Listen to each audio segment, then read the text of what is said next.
Janata party Warangal జిల్లా ప్రధాన కార్యదర్శిని arrest చేసిన పోలీసులు హిందూ ప్రజలకు సీఎం రేవంత్ రెడ్డి క్షమాపణలు చెప్పకుండా నర్సంపేట నియోజకవర్గం పర్యటనకు రావడానికి నిరసిస్తూ నర్సంపేట్ జంక్షన్ లో నిరసన తెలుపుతూ రోడ్డుపై బైఠాయించి బీజేపీ వరంగల్ జిల్లా ప్రధాన కార్యదర్శి రాణా ప్రతాప్ మరియు బీజేపీ కార్యకర్తలు పెద్ద సంఖ్యలో బైఠాయించడం జరిగింది.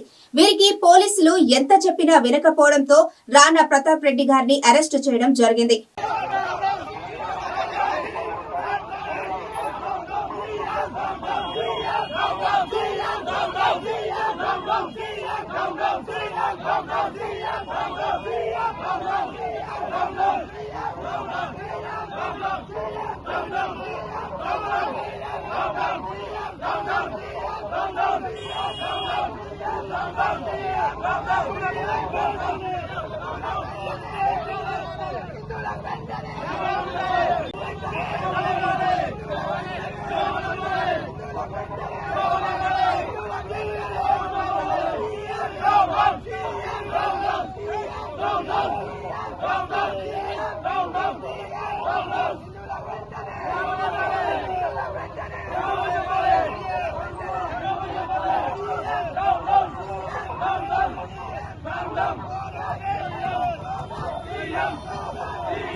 ఏదైతే అనుచిత వ్యాఖ్యలు హిందూ దేవుళ్ళ మీద హిందూ సమాజం మీద అనుచిత వ్యాఖ్యలు చేసిన రేవంత్ రెడ్డి గారు నర్సంపేట నియోజకవర్గానికి వచ్చే ముందు హిందూ సమాజానికి క్షమాపణ చెప్పి రావాల్సిందిగా కోరినాము.